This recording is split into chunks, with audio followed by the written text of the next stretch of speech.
The bass thrummed through my chest like a second heartbeat, vibrating through the worn leather of my boots and up into my bones. Friday night at the Velvet Room meant packed bodies, spilled drinks, and the kind of reckless energy that made people forget their problems, or create new ones. I wiped down the mahogany bar for the third time in 10 minutes, my fingers pruned from constant contact with ice water and gin, the sharp scent of citrus and alcohol permanently embedded under my nails. "Emma! Another round for table 6!" Marcus shouted from somewhere in the chaos, his voice barely cutting through the remix of some pop song I'd heard 1,000 times. I nodded, though he couldn't see me, and reached for the top-shelf vodka. My arms ached. My feet screamed. The double shift was killing me, but the rent didn't care about my exhaustion, and neither did the mounting hospital bills from Mom's last treatment. I was invisible here, just another bartender in black, pouring poison for people who had money to waste. I caught my reflection in the mirror behind the bottles. Dark circles under green eyes, blonde hair scraped back into a messy bun, the same tired face I'd been wearing for months. 23 and already running on fumes. "Emma!" I turned to find Jess and Mia stumbling toward the bar, their faces flushed with alcohol and mischief. They'd been here since happy hour, and I'd lost count of their drinks around number 5. "We're bored," Jess announced, leaning dramatically across the bar, her sequined top catching the strobing lights. "Entertain us." "I'm working," I said, mixing the vodka sodas with practiced efficiency. "Entertain yourselves." "That's what we're doing." Mia grinned, that dangerous smile that had gotten us into trouble since high school. "Truth or dare? Your turn." I groaned. "I'm not playing dare," Mia decided for me, her eyes scanning the crowd like a predator selecting prey. "I dare you to kiss the most dangerous-looking man in this bar." My stomach dropped. "Absolutely not. Come on." Jess giggled, already scanning the room. "Live a little. When's the last time you did something crazy?" "Never. I didn't do crazy. I did safe. I did responsible. I did double shifts and meal-prepped lunches, and fell asleep watching nursing tutorials, because that was the plan. Save enough, go back to school, build a real life. There." Mia pointed toward the VIP section, partially hidden behind frosted glass panels. "Corner booth, black suit. That's your guy." I followed her finger, squinting through the dim lighting and fog machine haze. The VIP area was elevated slightly, separated from the main floor by velvet ropes and a bouncer who looked like he could bench press a car. And there, in the shadows of the corner booth, I could barely make out a figure. But even from this distance, even through the crowd and the smoke and the pulsing lights, I felt something shift in the air.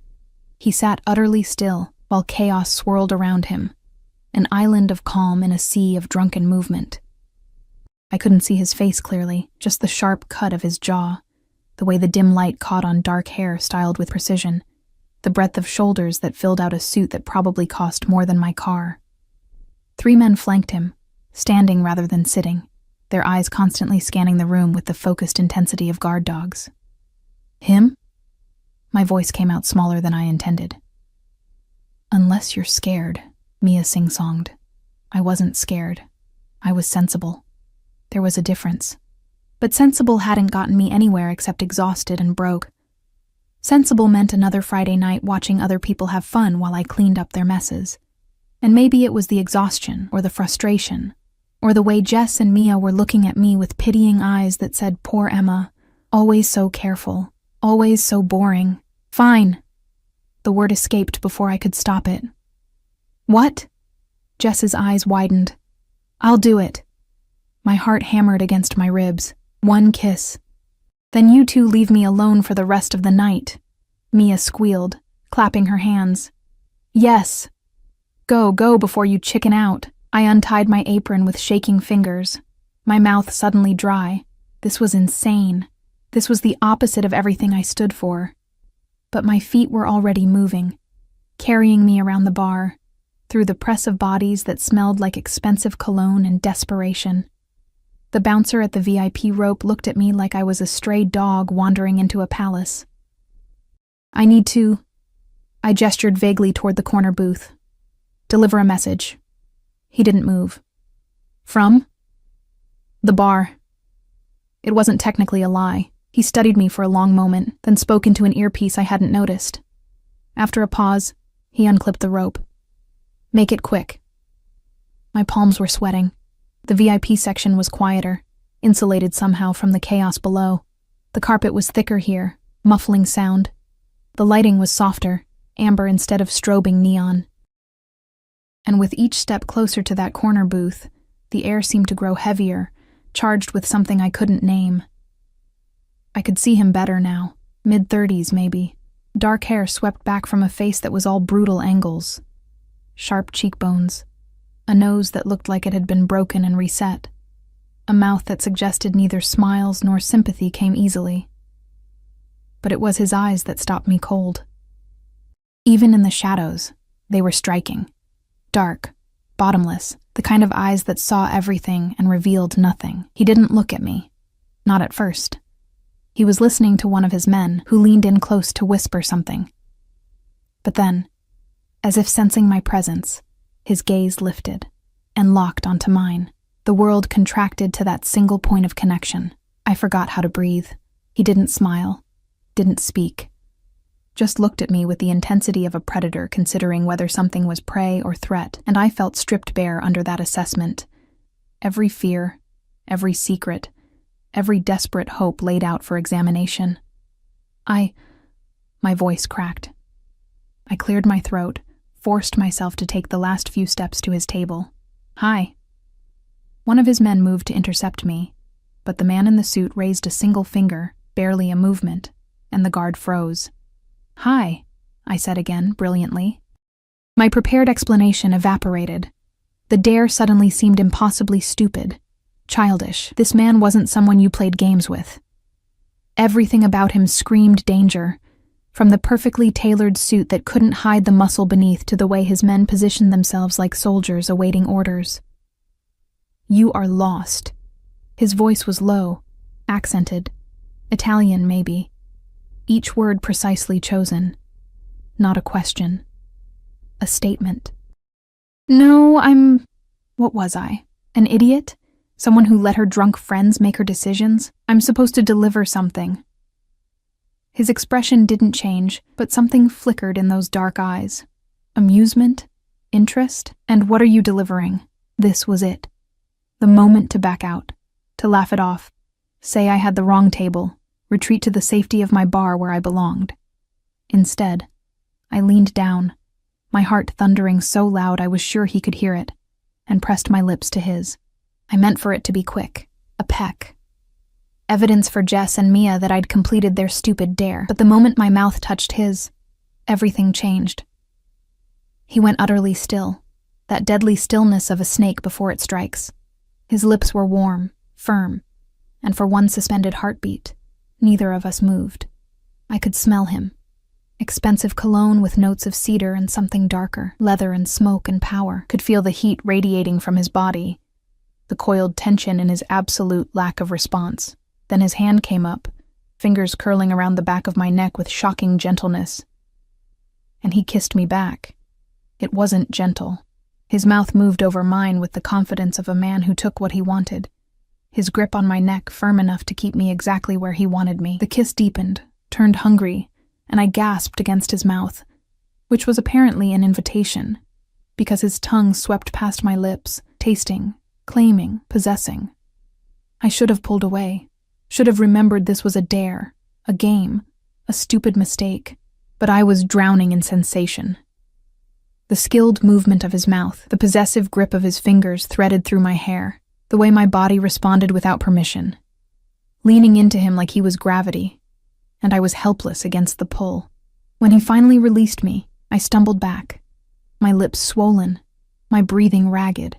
His expression had changed, no longer merely assessing. Now there was heat in those dark eyes, interest mixed with something more dangerous.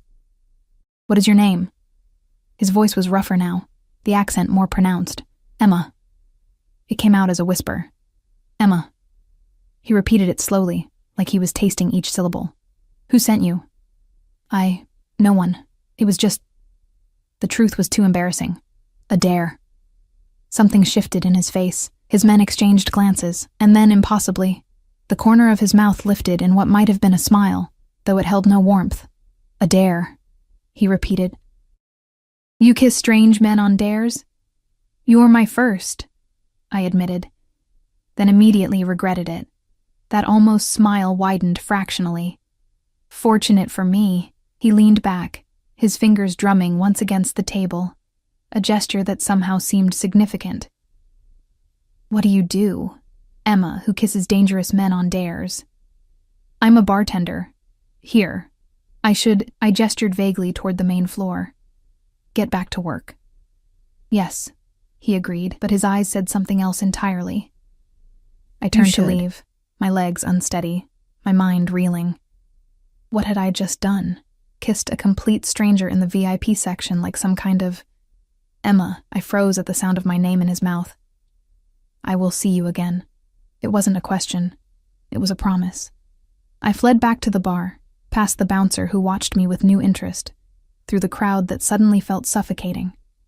Jess and Mia were waiting, bouncing with excitement. "Oh my God, you actually did it!" Mia shrieked. "Who was he?"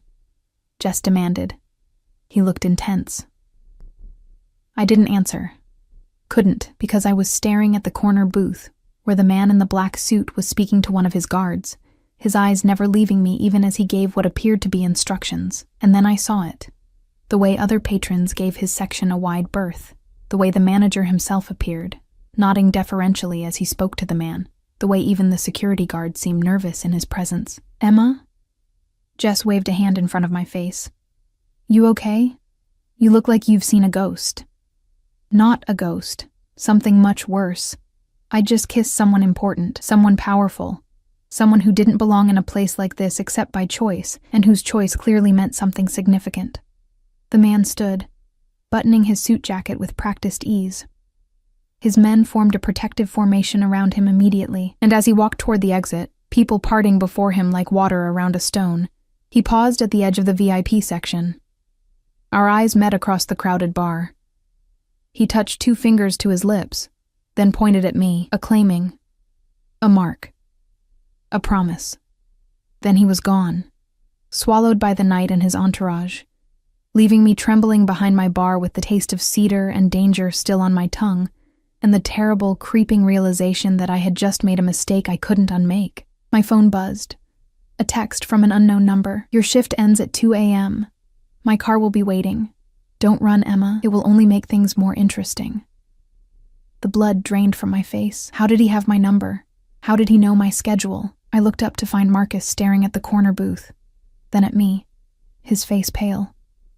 "Emma," he said quietly. "Please tell me you didn't just kiss Dante Caruso." The name meant nothing to me. The look on Marcus's face meant everything. "Who?" I whispered. "The head of the Caruso family." His voice was barely audible over the music. "The most dangerous man in the city, and I had kissed him on a dare. I didn't sleep. How could I? When every time I closed my eyes I saw his face, those dark, bottomless eyes that had looked at me like I was something to be acquired, possessed, kept. When I could still feel the ghost of his fingers on the back of my neck, firm and possessive, claiming me with a single touch. The text message glowed on my phone screen in the darkness of my studio apartment.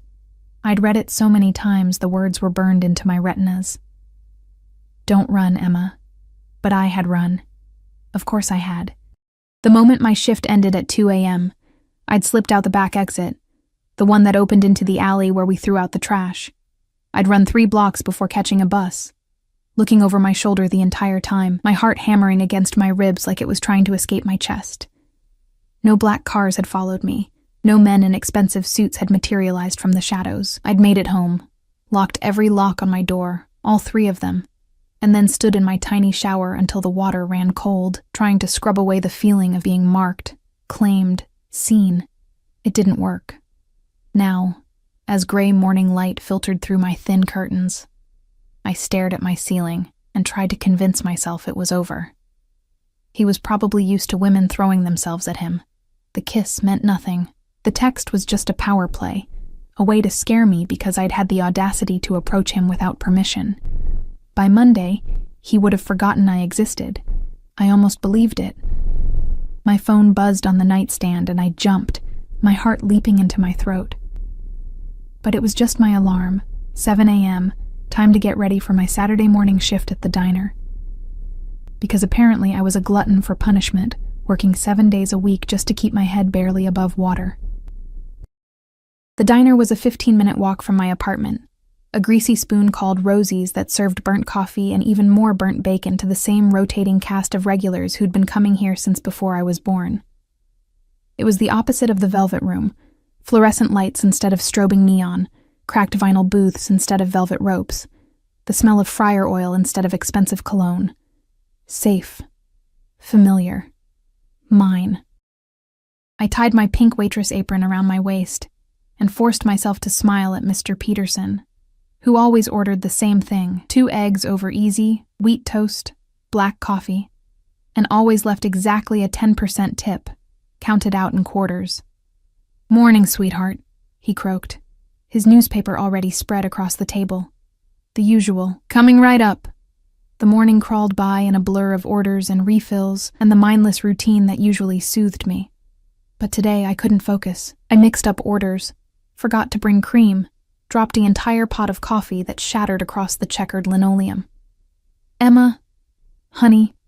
You okay?" Rosie herself emerged from the kitchen, her gray hair escaping from her hairnet, concern creasing her weathered face. "You seem jumpy." "Fine," I lied, grabbing a mop. "Just didn't sleep well." She studied me with the knowing eyes of a woman who'd seen everything twice, then patted my shoulder. "Boy trouble. If only it were that simple." Something like that. Well, whatever he did, he ain't worth losing sleep over. They never are. She headed back to the kitchen, calling over her shoulder, "Table 6 needs a refill." I turned toward table 6 and froze. The coffee pot slipped from my fingers, hitting the floor with a crash that made every head in the diner turn. Because sitting in booth 6, looking completely out of place in his 3-piece charcoal suit among the truckers and retirees, was Dante Caruso. He wasn't alone. 2 of his men flanked the booth, one standing near the door, the other by the window, both of them scanning the diner with that same predatory awareness I'd noticed last night. They were trying to blend in, but they stuck out like wolves in a chicken coop, all coiled muscle and cold eyes. And Dante himself sat with perfect posture, his hands folded on the table, watching me with an expression that might have been amusement, if it weren't so absolutely terrifying. "Emma?" Rosie called from the kitchen. "What's going on out there?" I couldn't answer, couldn't move, could barely breathe. Dante tilted his head slightly, a silent command. "Come here." My feet moved without my permission, carrying me across the diner while every instinct screamed at me to run. But there was nowhere to run. He'd found me at work, which meant he could find me anywhere. How did he know where I worked? I stopped at the edge of his booth, my hands shaking. Up close, in the harsh fluorescent light, he was even more striking than he'd been in the shadowy VIP section. His face was all brutal elegance, sharp cheekbones, a jaw that could cut glass, and those eyes. God, those eyes. They tracked my every movement like I was the only thing in the room worth watching. "You ran." His voice was soft, conversational. The accent was definitely Italian, each word rolling off his tongue with practiced precision. I had to get home. My shift was over. My driver waited for 30 minutes. He picked up the laminated menu, studying it with the same intensity he'd studied me. He was disappointed. I was intrigued. "I'm sorry," I whispered, though I wasn't sure what I was apologizing for. Kissing him? Running? Existing? "Are you?" He set down the menu, his dark eyes locking onto mine. "I don't think you are. I think you are frightened." "I'm not." "Don't lie to me, Emma." The temperature in the diner seemed to drop 10 degrees. "I value honesty above all things. Lie to me again, and there will be consequences." My mouth went dry. "Okay, yes, I'm terrified." Something flickered across his face. Approval, maybe. "Better. Sit." "I'm working." "Sit." Not a request. I slid into the booth across from him on legs that barely supported my weight. This close, I could smell him again. Cedar and leather and something darker, more dangerous. Could see the faint scar that cut through his left eyebrow, the 5 o'clock shadow that suggested he'd been awake as long as I had. Coffee, he said, gesturing to the broken pot still pooling on the floor. You seem to drop things when you see me. Why is that? Because you're... I caught myself before saying terrifying. Unexpected. He leaned back, one arm stretched along the back of the booth, completely relaxed. Or at least, appearing relaxed. But I could see the tension in his shoulders, the way his eyes never stopped moving, cataloging exits and threats. Tell me, Emma, what do you know about me? Just your name, Dante Caruso. I swallowed hard. And that you're... important. Important. He tested the word, then smiled. A real smile this time, though it didn't reach his eyes. Diplomatic. Did your manager tell you anything else? I thought of Marcus's pale face, the way he'd pulled me aside before I left last night. Stay away from him, Emma. The Caruso family, they're not people you want to be involved with. They're dangerous. Connected. No, I lied, then immediately regretted it when his expression hardened. Emma. He said you were dangerous, I amended quickly. That your family is... connected. Connected. Another word tasted and considered. Also diplomatic. Your manager is smarter than he looks. Dante leaned forward, his elbows on the table, close enough that I could see flecks of gold in his dark irises. I will be honest with you, since I expect the same in return.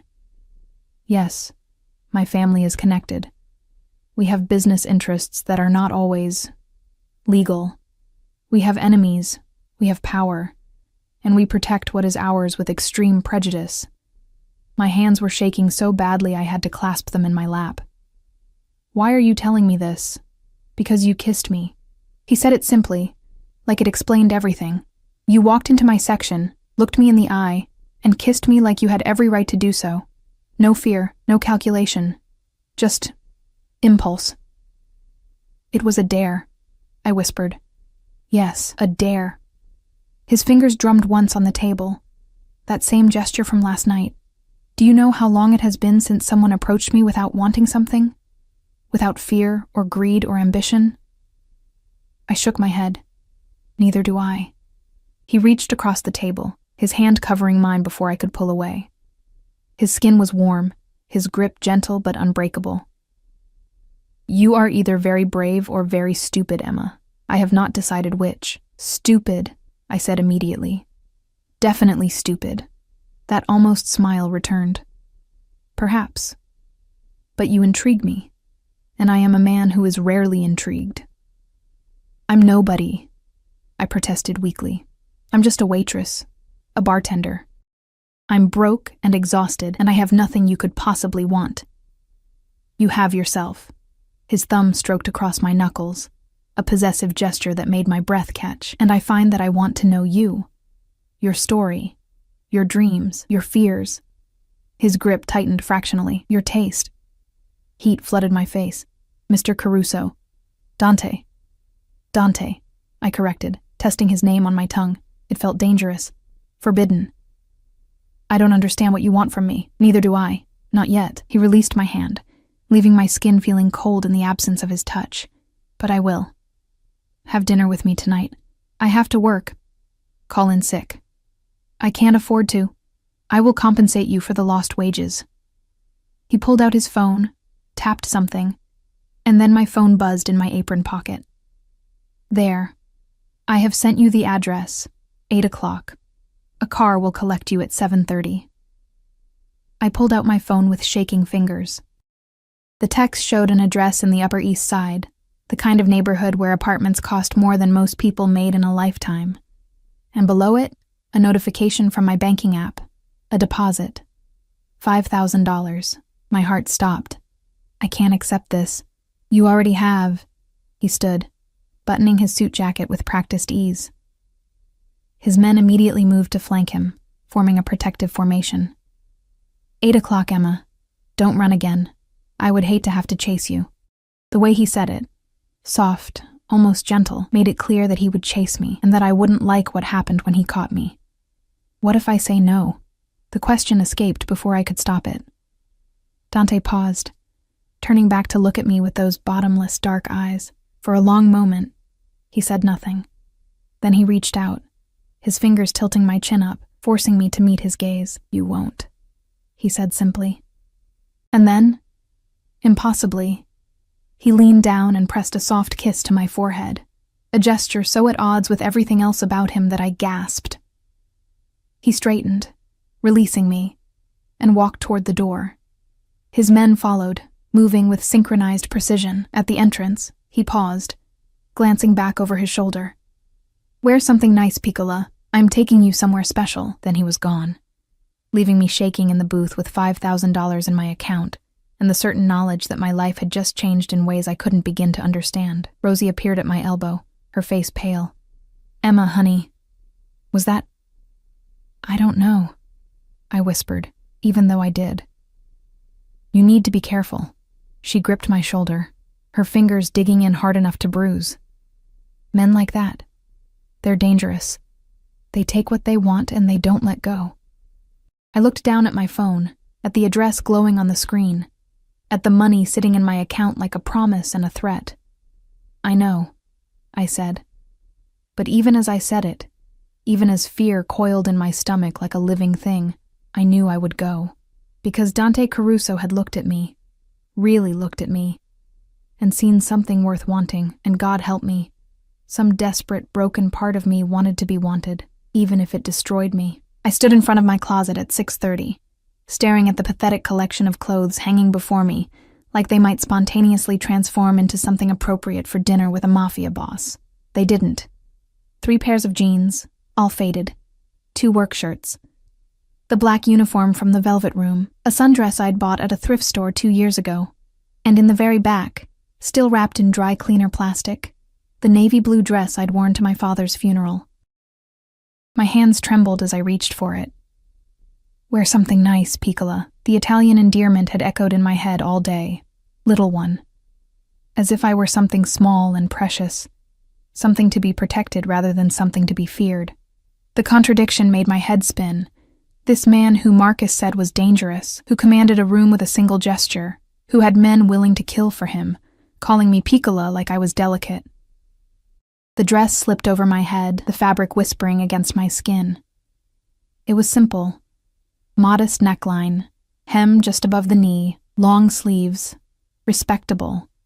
The kind of thing you wore when you needed to look put together, but couldn't afford to actually be put together. I twisted my hair up, letting a few strands fall to frame my face. Minimal makeup. I didn't own much anyway. A swipe of mascara, a touch of lip gloss. My hands were still shaking. My phone buzzed. 7:15. The car is downstairs. I peered out my window. Sure enough, idling at the curb was a black Mercedes, sleek and predatory, completely out of place on my street of rusted sedans and broken streetlights. A man in a dark suit stood beside the back door, waiting with the patience of someone who had all the time in the world. This was insane. I should text back, say I was sick, say I'd changed my mind, say anything that would let me stay in my safe, small apartment where the most dangerous thing was the mold growing behind my refrigerator. Instead, I grabbed my thrift store purse, checked that I had my keys and pepper spray, and headed downstairs. The driver opened the door as I approached, his face professionally blank. "Miss Emma." Not a question. He knew exactly who I was. "Hi," I managed, my voice barely above a whisper. The interior was all black leather and new car smell, so clean it made my apartment look like a dumpster. I sank into the seat, and the door closed with a solid, final sound, like a vault ceiling shut. We pulled away from the curb, and I watched my neighborhood disappear through tinted windows. The driver said nothing, just navigated through traffic with the kind of precision that suggested military training. I tried not to think about what kind of life required a driver with military training. 20 minutes later, we entered a part of the city I'd only seen in movies. Tree-lined streets, doormen in uniforms, buildings made of stone and glass that touched the sky, old money and new power coexisting in careful balance. The car pulled up to a restaurant I didn't recognize. No sign, just a discreet number on a heavy wooden door. The kind of place that didn't need to advertise because if you didn't already know about it, you couldn't afford it anyway. The driver opened my door. "He's waiting inside, Miss Emma." He's waiting. My legs felt like water as I approached the entrance, Before I could knock, the door opened, revealing a maitre d' in a tuxedo who looked at me with the kind of polite disdain reserved for people who clearly didn't belong. "Name?" he asked in accented English. "Emma. I'm here to see—" "Ah, yes, Mr. Caruso's guest." His entire demeanor changed, the disdain replaced by something that looked almost like nervousness. "Right this way, please." The restaurant was small, intimate, maybe 10 tables total, all occupied by people who radiated wealth and power. Crystal chandeliers cast warm light over white tablecloths and silver that actually gleamed. The air smelled like truffle and wine and money. And at the back, in a private corner that overlooked the city through floor-to-ceiling windows, sat Dante. He stood as I approached, and I was struck again by the sheer presence of him. He'd changed from this morning, now wearing all black, the suit perfectly tailored to his powerful frame. A dark shirt open at the collar, revealing a hint of golden skin. His hair was still damp, like he'd showered recently, and the scent of his cologne reached me even across the distance. "Emma." My name in his mouth was a caress. He moved around the table, pulling out my chair with old-world courtesy that seemed at odds with everything I knew about him. "You look beautiful," I almost laughed. Beautiful. In my funeral dress and drugstore makeup, surrounded by women dripping in diamonds and designer labels. But the way he looked at me, like I was the only person in the room, like I was something precious, made the laugh die in my throat. "Thank you," I whispered, sinking into the chair. "You didn't have to. All of this." "I wanted to." He returned to his seat, and immediately a waiter appeared with wine. Expensive, judging by the reverent way he poured it. "I wanted to see you somewhere beautiful, somewhere worthy of you." "I work in a diner that smells like fryer oil," I pointed out, trying for levity. "This is definitely not worthy of me." That almost smile appeared. "You work in a diner because you must, not because you choose to. There is a difference."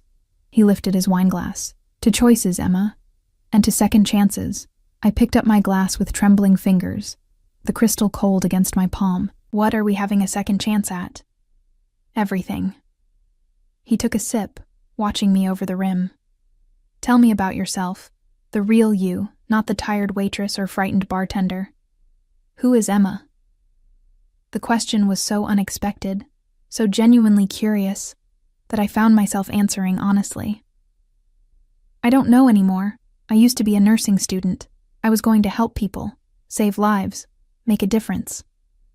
I laughed, but it sounded bitter even to my ears. "Then my dad died, left us with nothing but debt. Mom got sick, and suddenly I was just surviving, working, existing." "Your mother," Dante said quietly. "What is her illness?" "Breast cancer, stage 3. The words still hurt to say, even after 6 months. "She's in treatment, but the bills—" I stopped, realizing I was telling a stranger, a dangerous stranger, about my family's problems. "I'm sorry. You didn't ask me here to listen to my sad story. I asked you here to know you." He leaned forward, his dark eyes intense. "And I am learning that you are loyal, sacrificial. You put others before yourself, even when it costs you everything." "That's not special," I protested. "That's just what you do for family." "No, Piccola, it is not what everyone does. It is what good people do, rare people." His hand reached across the table, fingers intertwining with mine. "You interest me more every moment."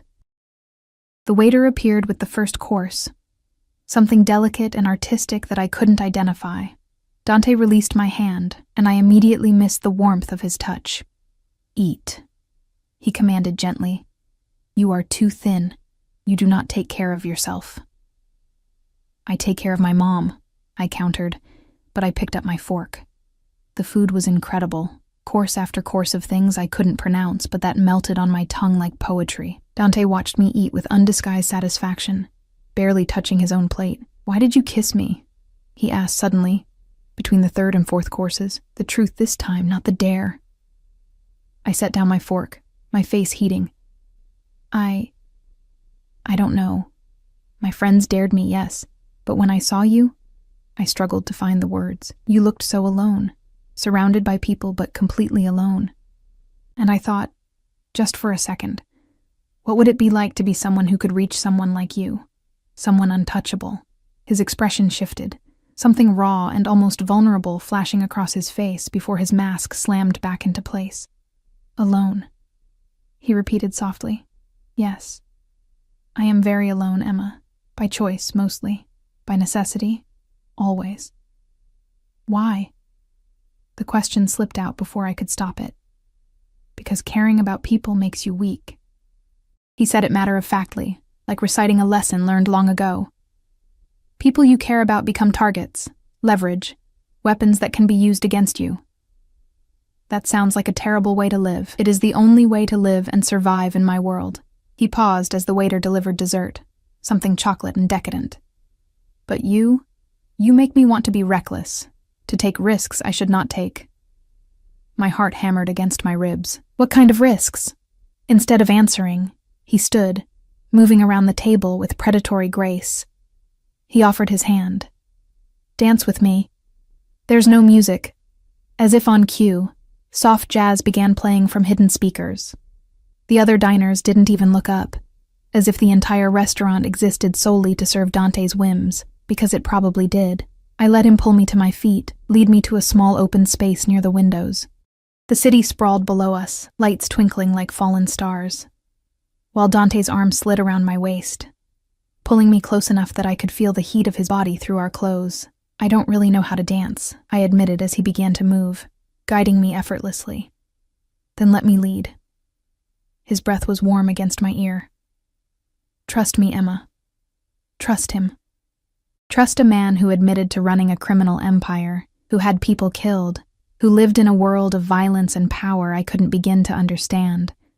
But his hand was solid at the small of my back, his movements confident and sure. And I found myself relaxing into his embrace, letting him guide me across the floor. Why me? I whispered against his chest. You could have anyone. Models, actresses, women who belong in your world. Why me? Because you kissed me without knowing who I was. His hand tightened on my waist, possessive. Because you looked at me and saw a man, not a monster or a meal ticket. Because when I told you the truth about what I am, you did not try to use it or run from it. You simply asked why. I did run from it, I reminded him. Last night. Not from me, from your fear of me. There is a difference.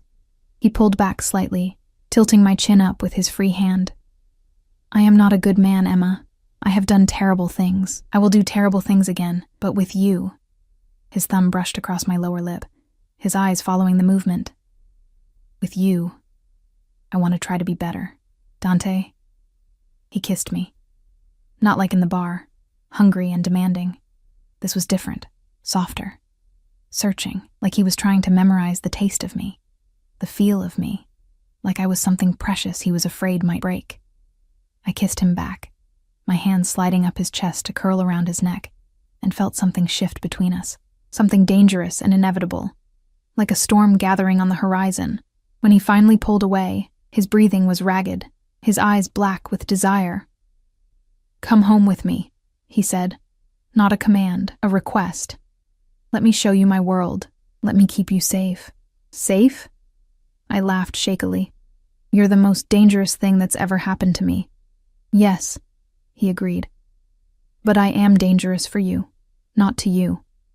There is a difference, Piccola, and I think you are beginning to understand it. He was right. God help me. He was right, because standing in his arms, the city spread out below us like a kingdom at our feet. I didn't feel afraid anymore. I felt claimed, wanted, alive. Okay, I whispered. His eyes flared with triumph and something darker, more possessive. Okay? Show me your world, Dante Caruso. But I'm not promising to stay in it. You will stay. He said it with absolute certainty, his arms tightening around me like he might never let go. Because once I have you, Emma, I will never let you leave. You are mine now, and I protect what is mine. It should have terrified me. Instead, some broken, desperate part of me whispered, finally, someone who would fight to keep me, even if he was the thing I should be running from.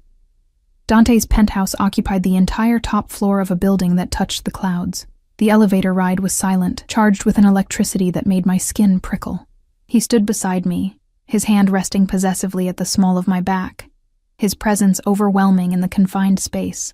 I could feel the heat radiating from his body, could smell the cedar and leather of his cologne mixing with something uniquely him, power and danger and dark promises. The doors opened directly into his home, and I stepped into a world I'd only glimpsed in magazines. Floor-to-ceiling windows wrapped around the entire space, offering a 360 view of the city lights sprawling below like a fallen galaxy. The furniture was all dark wood and leather, masculine and expensive, arranged with the kind of precision that spoke of a man who controlled every aspect of his environment. Abstract art hung on the walls. Originals, I was certain, and a fireplace crackled in the corner despite the mild weather, casting dancing shadows across marble floors. "It's beautiful," I breathed, moving toward the windows. From this height, the city looked peaceful, the chaos and grime invisible from above. "It's like being in another world." "That is the point."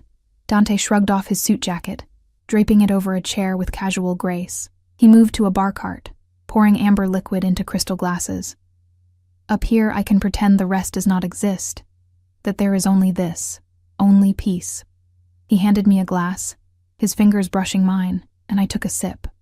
Whiskey, smooth and expensive, burning a warm path down my throat. "Do you live here alone?" The penthouse felt too large for one person, too empty despite the expensive furnishings. "I have other properties. This is where I come when I need to think." He gestured to a leather sofa facing the windows. "Sit, Piccola. We need to talk." My stomach clenched. That sounds ominous. Perhaps. He settled beside me, close enough that our thighs touched, and I was hyper-aware of every point of contact. "I told you I would be honest with you. So I will tell you something that may frighten you, and you will decide if you still wish to stay." I set down my glass with trembling fingers. "Okay." "The kiss you gave me in the bar, it was witnessed by many people, including some who would use that information against me." His jaw tightened, a muscle ticking beneath his skin. "In my world, showing interest in someone makes them a target. The moment I touched you, the moment I claimed you, you became leverage." The words took a moment to process. "Leverage? Against you?" "My enemies will see you as a weakness, something they can use to hurt me, to manipulate me." His hand found mine, gripping hard enough to hurt. "Already, there are people watching you, following you, waiting to see if you matter enough to be worth taking." Fear shot through me, cold and sharp. "You're saying I'm in danger because I kissed you?" "Yes." No sugarcoating, no false comfort, just brutal honesty, which is why I cannot let you go back to your apartment, your job, your life as it was. I jerked my hand away, standing up so fast I stumbled. "What? You can't just— I have a life. My mom needs me. I have bills to pay." "Your mother is being moved to a private facility as we speak." He remained seated, watching me with those dark, unreadable eyes. "The best cancer treatment center in the country. No cost to you. She will have round-the-clock care, experimental treatments, everything she needs." The room spun. "You— What? When did you— "This afternoon, after I left the diner." He stood now, moving toward me with predatory grace. "I made calls, arranged things. Your mother's debts are paid. Her treatment is secured. She will live, Emma. I will make sure of it. You can't just—" My voice broke. "You can't just take over my life like this." "I am not taking over your life." He stopped in front of me, his hands gripping my shoulders gently but firmly. "I am protecting it. There is a difference. By forcing me to stay here, by making me a prisoner, by keeping you safe." The facade cracked, real emotion bleeding through, fear, possessiveness, something raw and desperate. "Do you understand what they would do to you? The men who want to hurt me? They would take you, torture you, use you until you were broken, then send me pieces of you to prove their power." I recoiled, bile rising in my throat. "Jesus Christ. That is my world, Emma." His grip tightened. "That is the reality of caring about someone when you are what I am. So yes, you will stay here, you will be protected, And you will let me keep you safe even if you hate me for it.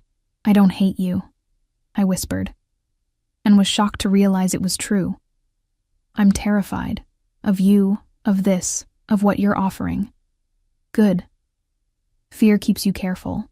His thumb brushed across my cheek, catching a tear I hadn't realized had fallen. But know this, Piccola. I will never hurt you. Never let anyone hurt you. You are mine to protect now, and I protect what is mine with everything I have. Why? The question tore from my throat. Why me? You don't know me. We've had one dinner, one kiss. Why would you upend your life, put yourself at risk, for someone you just met? Because you are the first person in 10 years who has made me feel something other than rage or emptiness. His forehead pressed against mine, his breath warm on my lips. Because when you looked at me, you saw a man worth knowing. And because the moment your lips touched mine, I knew I would burn the world down before I let anyone take you from me. It was insane. Possessive. The kind of declaration that should send me running. Instead, I kissed him. I poured everything into it, my fear, my confusion, my desperate need to feel something real in a life that had become nothing but survival. His arms came around me immediately, crushing me against his chest, and he kissed me back like I was oxygen, and he was drowning. Stay, he breathed against my mouth. Stay with me, Emma. Let me give you everything. I don't want everything, I gasped as his lips found my neck, teeth grazing sensitive skin. I need. Tell me. His hands slid up my back, possessive and demanding. Tell me what you need. To matter. The admission broke something inside me. To matter to someone. To not be invisible anymore. He pulled back, his eyes blazing. You will never be invisible again. Everyone will know you are mine. Everyone will know that to touch you is death. He kissed me again, deeper this time, claiming, and I let him. Let him back me toward the bedroom. Let him unzip my dress with hands that shook slightly. Let him worship my body with a reverence that made my chest ache. Beautiful, he murmured against my skin. So fucking beautiful. And mine. Say it, Emma. Say you are mine. I'm yours, I whispered, and felt the truth of it settle into my bones. I woke to sunlight streaming through unfamiliar windows and the warmth of Dante's body behind me, his arm heavy across my waist, possessive even in sleep. For a moment, I let myself believe this was normal, that I was someone who woke up in penthouses with powerful men, someone whose biggest problem wasn't making rent but choosing which designer dress to wear. Then reality crashed back. My phone was buzzing somewhere. I extracted myself carefully from Dante's grip.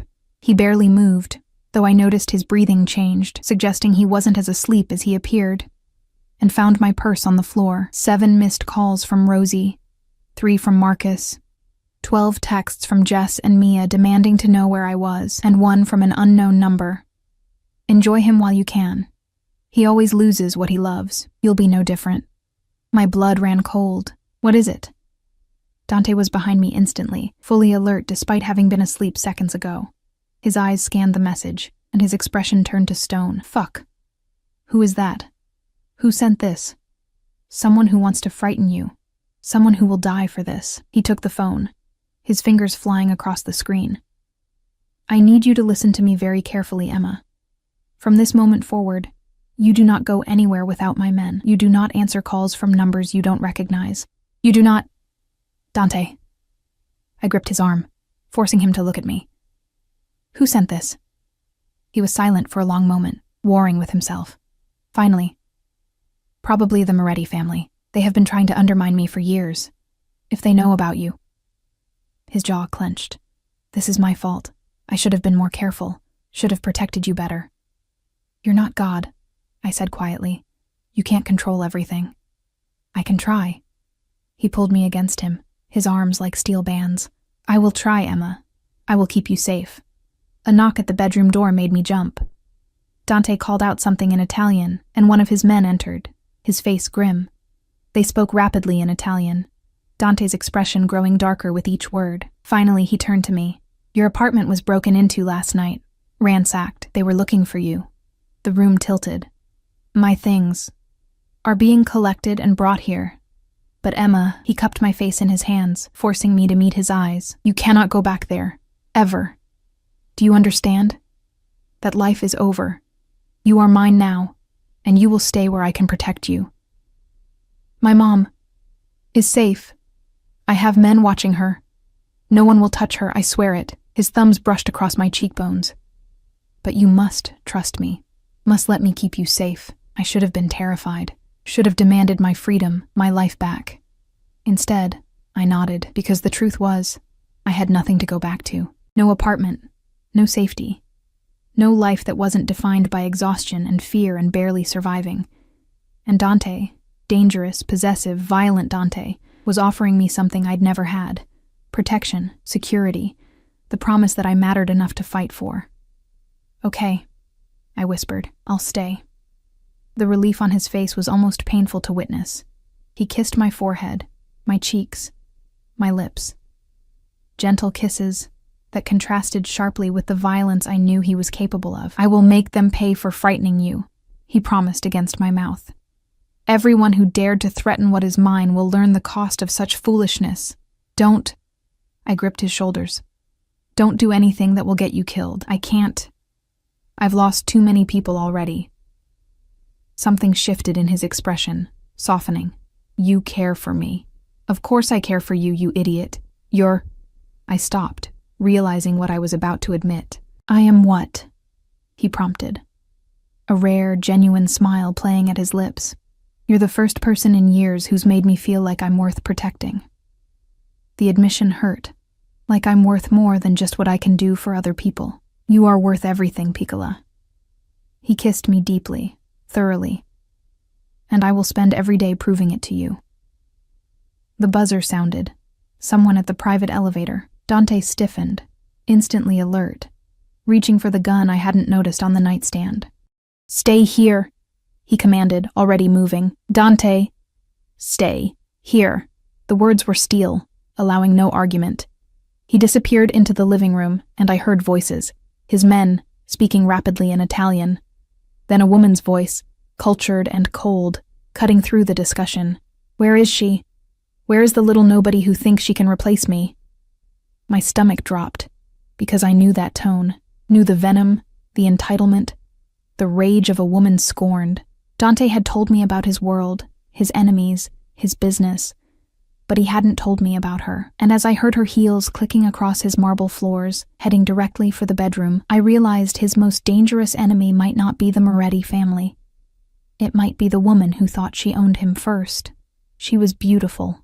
That was my first thought as the bedroom door swung open, revealing a woman who looked like she'd stepped out of a fashion magazine. Tall, willowy, with jet black hair cascading down her back in perfect waves. Designer dress that probably cost more than I'd made in a year, diamonds glittering at her throat and wrists. Red lips curved in a sneer that somehow made her even more stunning. And absolutely furious. So this is her.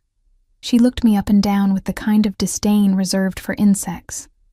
This is the little waitress who thinks she can have Dante Caruso? I pulled the sheet tighter around myself, painfully aware that I was naked in Dante's bed, while this woman stood fully dressed and armored in couture. I don't know who you are, Isabella Moretti. She said it like I should recognize the name. When I didn't react, her sneer deepened. Of course. He wouldn't tell you about me, about us. Moretti. The name from the threatening text, the family trying to undermine Dante. Dante appeared in the doorway, his face carved from stone, a gun held loosely in one hand. Get out, Isabella. Or what? You'll shoot me? She laughed, a sound like breaking glass. We both know you won't. Despite everything, you're too much of a gentleman to kill an unarmed woman. Test me. 2 words, soft and lethal. Something flickered in her eyes. Fear, maybe, or respect. But she held her ground. She deserves to know the truth, Dante. About what you really are. What you've done. Emma knows what I am. His voice was ice. I have hidden nothing from her. Haven't you? Isabella turned back to me, her smile vicious. Did he tell you about the man he killed last month? Shot him in the head over a shipment dispute? Or the family he burned out of their home because they couldn't pay protection money? Did he tell you that everything he touches turns to ash and blood? Each word was designed to cut, to make me see Dante as a monster. And maybe they should have worked. Maybe I should have been horrified, but I saw the tension in Dante's shoulders, the way his jaw clenched, the flash of something that looked like shame in his eyes. He'd told me he wasn't a good man. He'd warned me about his world, his violence, his sins. He'd never lied. Yes, I said quietly. He told me. He told me exactly what he was, and I chose to stay anyway. Isabella's perfectly made-up face twisted with rage. You stupid little girl. You think you're special? You think you're the first woman he's brought into his bed and promised to protect? Isabella. Dante's voice cracked like a whip. Leave, now, while I still have enough control not to put a bullet between your eyes. You loved me once, she hissed, her composure cracking. Before your father poisoned you against my family, before this ridiculous feud destroyed everything, I never loved you. Each word was precise, brutal. You were an arrangement. A political alliance that served both our families, nothing more. Liar! She lunged forward, and suddenly there were guards in the room, Dante's men, materializing from nowhere to restrain her. She fought against them, screaming in Italian, mascara running down her face. You're going to get her killed, just like you got Marco killed. Dante went absolutely still. Get her out. Who's Marco? I asked as the guards dragged Isabella toward the door, her screams echoing through the penthouse. My brother. Dante's voice was hollow. He died 3 years ago, killed by the Morettis in retaliation for a deal gone wrong. The door slammed shut, cutting off Isabella's screams. Silence fell, heavy and suffocating. Is that why you hate them? I whispered. Because they killed your brother? I hate them because they took someone I loved and made me watch as they destroyed him. Dante set the gun down carefully, his hands shaking slightly. Marco was innocent. He wanted nothing to do with the family business. But they took him anyway, tortured him for 3 days, then sent me his body in pieces. My heart cracked. Dante, this is what I am, Emma. He turned to face me, and his expression was raw, broken. This is what you are choosing, a man who has caused so much death that his enemies will use anyone I care about to hurt me. Isabella was right. I am going to get you killed. No. I stood, wrapping the sheet around myself, and crossed to him. You're going to keep me safe. You promised. I promised my brother I would keep him safe, too. His voice cracked, and he died screaming my name. I cupped his face in my hands, forcing him to look at me. I am not your brother. I am not Isabella. I am Emma. And I am choosing this, choosing you, even knowing the cost. Why? The question was anguished. Why would you choose this? Choose me? Because for the first time in my life, someone is fighting to keep me. The words poured out, unstoppable. My whole life, I've been the one holding everything together. Taking care of my dad before he died, taking care of my mom, working myself to death just to survive. No one has ever looked at me and said, "You matter enough for me to burn the world down." No one has ever made me feel like I was worth protecting. You are worth everything. His hands covered mine, gripping tight. You are worth dying for. Then don't die. I pulled him down, kissing him hard. Live for me instead. Fight for me. Keep us both safe.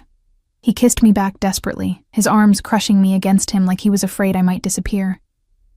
I will kill anyone who tries to take you from me. I know. And I did. I'd seen the violence in his eyes, the cold calculation, but right now, I need you to tell me everything about Marco, about Isabella, about what happened to make you this way. So he did. We sat on the floor of his bedroom, wrapped in sheets and early morning light. And Dante Caruso, Mafia boss, killer, king of a dark empire, told me his story. He told me about growing up in his father's shadow, trained from childhood to take over the family business. About Marco, his younger brother who'd dreamed of being an architect, who'd begged to be allowed to leave the family. About how their father had refused, saying family was everything, blood was binding. About the night Marco was taken, the 3 days of waiting, hoping, praying, the box that arrived on the 4th day. About becoming the man his father wanted. Cold, ruthless, powerful. About building an empire on fear and blood because love only got you killed. About Isabella, the daughter of their rival family, offered as a peace treaty. The engagement that was supposed to unite their families, end the violence. About discovering it was all a lie. That the Morettis had planned Marco's death from the beginning, that Isabella had known, that the engagement was just another weapon. About the war that followed, the bodies, the blood, the slow, systematic destruction of everything the Morettis had built. I became a monster, he finished, his voice hoarse. I became exactly what my father wanted. And then I met you. I'm not going to fix you, I said quietly. I'm not going to make you a better man or redeem you with the power of love or whatever fairy tale you're imagining. He looked at me, surprised, but I'm also not going to run from you. I took his hand, intertwining our fingers. You're right. You're a monster. You've done terrible things. You'll probably do terrible things again. But you've also been honest with me from the beginning. You've protected me. You've given my mother a chance to live. And you've made me feel like I matter. You do matter. He kissed my knuckles. More than anything. Then prove it. I met his eyes. Not by killing your enemies or burning down their empire. Prove it by living. By being happy. By letting me choose to stay instead of caging me in gold and calling it protection. If I let you leave, I won't leave. I said it with certainty, not because I'm trapped, but because I want to be here, with you. But I need to know it's my choice, Dante. I need to know you trust me enough to let me choose you every day. He stared at me for a long moment, warring with himself. Then slowly, he nodded. Okay. You can come and go as you please. My men will protect you, but you are not a prisoner. Thank you. But, he continued, his grip tightening, you do not take stupid risks. You do not go anywhere without telling me. And if I say something is too dangerous, you listen. Agreed? Agreed. He pulled me into his lap, burying his face in my neck. I do not deserve you. Probably not. I ran my fingers through his hair, but you're stuck with me anyway. 3 months later, I stood in my mother's private room at the treatment center, watching her sleep peacefully. She looked better. Color in her cheeks, the constant pain lines around her eyes finally smoothed away. The experimental treatment was working. She was going to live. She looks good, Dante said from the doorway, his presence filling the space. Thanks to you. I turned to face him. He was in his usual perfectly tailored suit, but now I could read the subtle tells, the slight tension in his shoulders that meant he was worried, the way his eyes never stopped moving, cataloging threats. Thanks to us. He crossed to me, pulling me into his arms. You convinced her to try the treatment. I merely provided the means. Merely. I echoed, laughing softly. You paid for the best cancer center in the country. Money is easy, Piccola. Convincing a stubborn woman to accept help, that is the real challenge. He kissed my forehead. I know this from experience. I smiled against his chest. The last 3 months had been an education in Dante's world. Learning which families were allies and which were enemies, understanding the delicate balance of power that kept his empire running, accepting the guards who followed me everywhere, and the panic room in the penthouse and the gun he insisted I learn to use. But it had also been 3 months of waking up in his arms, of dinners where he asked about my day, and actually listened, of late-night conversations about everything and nothing, of learning that beneath the monster was a man who'd been shaped by tragedy and violence, but who was capable of surprising gentleness, of falling completely, irrevocably in love with him. The Moretti situation is resolved, Dante said quietly. Isabella has been sent back to Italy. Her father has agreed to a truce. I pulled back to look at him. Just like that? Not just like that. His expression was grim, but it is handled. You are safe now, Emma. Truly safe. I was always safe. I touched his face. Because you were protecting me. Always. He caught my hand, kissing my palm. I have something for you. He pulled a small box from his pocket, and my heart stopped. Before you panic, he said, seeing my expression. It is not what you think. Not yet, anyway. He opened the box, revealing a key. Ornate, antique-looking, clearly expensive. This is the key to every property I own, he explained. Every safe house, every apartment, every business. You can go anywhere, anytime. You are not my prisoner, Emma. You are my partner, my equal, my choice as I am yours. Tears pricked my eyes. Dante, I love you. He said it simply. No drama, no grand gesture, just truth. I have loved you since you walked up to me in that bar and kissed me like you had every right to. Like I was someone worth knowing instead of someone to fear. I love you too, I whispered. Even though you're absolutely insane and probably going to get us both killed. He laughed. A real laugh, rare and beautiful. Probably. But what a way to go. He kissed me then, soft and sweet and full of promise. And I kissed him back, tasting our future. Dangerous and uncertain and absolutely perfect, because I'd learned something in these 3 months. Safety wasn't about avoiding danger. It was about finding someone willing to stand between you and the world, someone who saw all your broken pieces and thought they were worth protecting.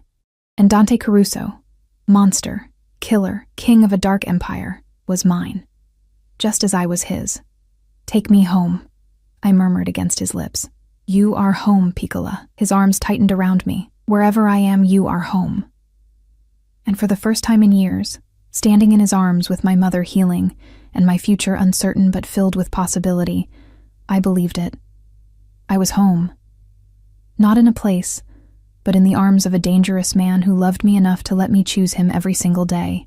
And I would choose him, over and over, for the rest of our lives, no matter how dangerous, no matter the cost, because some loves are worth fighting for, even when the man you love is a monster. Especially then. Epilogue 6 months later, I stood in front of a mirror in a white dress that cost more than my old apartment. My mother's hands adjusting my veil with trembling fingers. Are you sure about this, baby? She asked. Healthy now, alive, her eyes bright with tears. I looked at my reflection, no longer the exhausted, invisible waitress who'd stumbled through life on empty. Now I was someone else entirely. Someone loved. Someone protected. Someone who'd chosen danger and darkness and found light anyway. I've never been more sure of anything. Dante waited for me at the end of the aisle, surrounded by his family, both blood and chosen. His expression when he saw me was everything. Awe and possessiveness and love so fierce it took my breath away. I walked toward him, toward my future, my choice, my love.